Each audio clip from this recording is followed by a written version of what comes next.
Hi, this is the Average Human Being podcast, a podcast about noticing the small moments that shape us more than the big ones.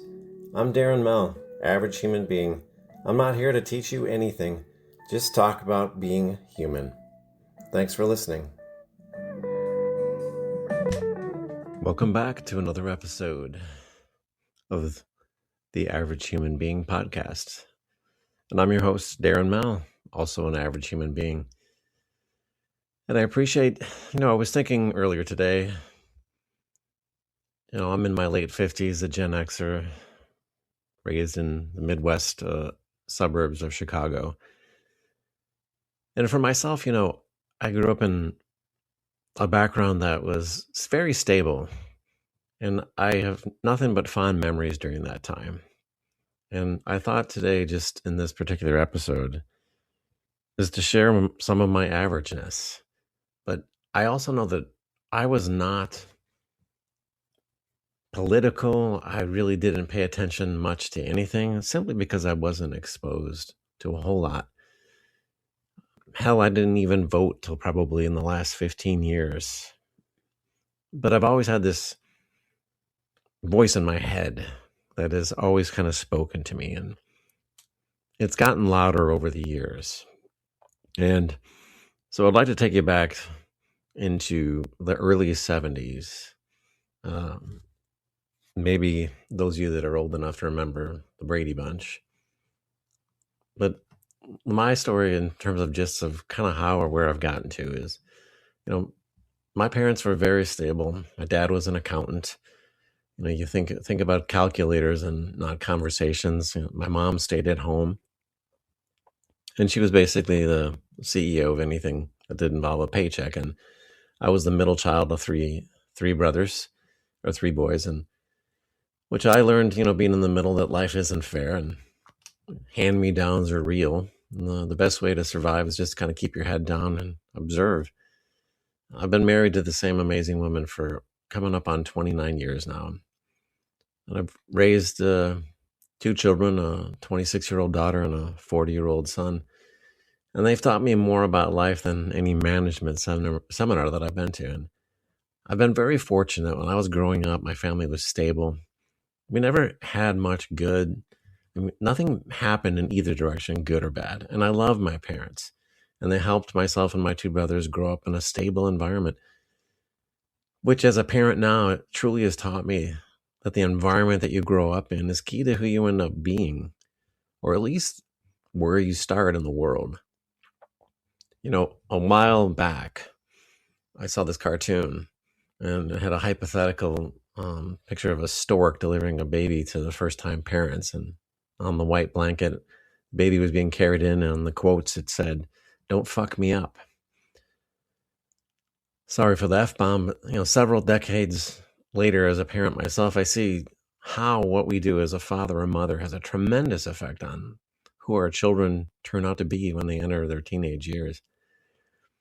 As a parent of two grown children, one of the things that I'm most proud of both of them is that they are good humans.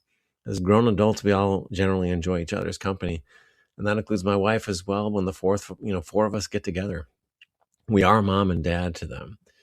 But we have conversations like you would with a very good friend, and I really believe there are no other three people that I'd rather spend time with than my wife, son, and daughter. And for the past 25 years, I've always worked in sales and always hiring and reading people and trying to figure out who's genuine and who's just putting on a show. I've seen the best and worst of human nature, from the boardrooms to the break rooms. And lately, I don't know if you've noticed this, but it's loud out there. It's really loud, performative, and it's hard to tell who's real anymore. The moral compass is more like a broken GPS, especially in politics. You could have the moral compass of a broken GPS and still get elected. In the corporate world, you're one wrong word and you're out the door. It's got a whiff of hypocrisy, don't you think? So this podcast is really, it's my journey from silent dinners to corporate hypocrisy, from the political circus acts to the the cold and sometimes very cold digital world of modern work. And what I've learned is I wish I'd known sooner is that moral character and real human connection matter more than ever. And this is my evolution from, I guess, being sound asleep to in real deep. And when I say in deep, I mean deep in awareness of what is important. Just to dig a little bit deeper on that, taking you back to the 1970s, the grainy footage of it, which seems so long ago. In my house, deep conversation meant someone asked for the salt. And my dad, like I said, he was an accountant. He believed in numbers and not nuance. He could probably explain compound interest. I never asked him. But not why someone might cry at a movie. And my mom was a quiet force of nature, basically keeping the house running and a look on an occasional sigh here and there. As the middle child, I learned about blending in. And I never heard my parents talk about politics ever. Work-related politics or what party they lean towards. In fact, I'm not even sure my parents even voted. We just never talked about it.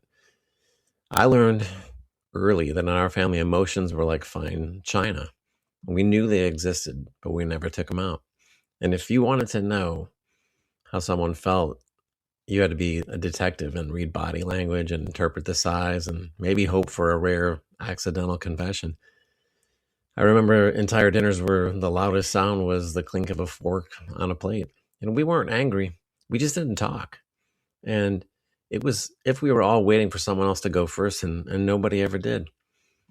Growing up in suburban Chicago in the 70s, 80s, my family wasn't exactly the kind to gather around the dinner table and share their deepest feelings. We were more like pass the mashed potatoes around and words like I'm sorry, then we would say I'm sorry or I love you. And the interesting thing was if there was an argument, what followed wasn't the heart-to-heart or a group hug. It was a long, chilly silence of passive-aggressive behaviors, and the game was simple. Who could ignore or annoy the most without actually ever saying anything? It was basically the emotional Olympics, and we were going for the gold. But, for me, and I'd love to hear from what your thoughts are, but the twist is as I grew into my 30s and beyond, I started to realize just how important open communication was. And I can tell you this, it wasn't an overnight epiphany. It was slow, very slow, sometimes painful. My wife, the patient soul that she is, she helped me to see that bottling things up only leads to more pressure, more distance, and eventually more regret. These days, I'm wildly aware of how crucial it is to communicate honestly with your spouse and your family. It's not always easy, but it's always better than the alternative. Meanwhile, as I worked on myself, my parents pretty much stayed the same. They stuck to their old ways, keeping things, like they do close to the vest. And hoping that if you just don't talk about it, maybe it'll go away. And I realized that you can't change other people, but you can change yourself. And sometimes that's enough to break the cycle. And there's another piece to this story, one it's a little heavier, but I think it's just as important. When I was a kid, I had an older cousin who was about 12 years my senior, and he was the epitome of cool. As I mentioned in a previous podcast, I played in a band for a while, and I love the guitar, still play it today, and heavy metal, and Van Halen was my still is my favorite band. He had the attic bedroom of the 70s, which I consider the holy grail of suburban living. He would blast Led Zeppelin, Pink Floyd, Journey, all the legends. I'd sneak up there whenever I could, soaking in the music and the vibe, thinking he had it all figured out because I was so young and didn't know any better. Years later, after I finished college, I found out that my cousin had taken his own life. My parents never told me about it. By the time I learned the truth, the funeral had long since passed, and I never got the chance to say goodbye. And looking back on it, I know they wanted to protect me. They thought they were sparing me the pain, but the reality is I was a grown adult. I could have handled it. What hurt more was really being kept in the dark and being denied the chance to grieve. I remember someone who meant a lot to me. The point is keeping things bottled up, hiding the hard truths, or leading with passive aggression. It doesn't protect really anyone. It just builds walls where there should be bridges. Open and honest communication is not always comfortable, but it's the only way to really connect, to heal, and to grow. If there's one thing that I've learned basically from sizing down my emotional baggage and opening up to the world, it's that vulnerability is a strength, not a weakness. And sometimes the best thing you can do for people you love is just to tell them the truth, even when it's hard. Being the middle child, it is a masterclass in observation. You're not the trailblazer. You're kind of neutral, like the country is Switzerland. Um,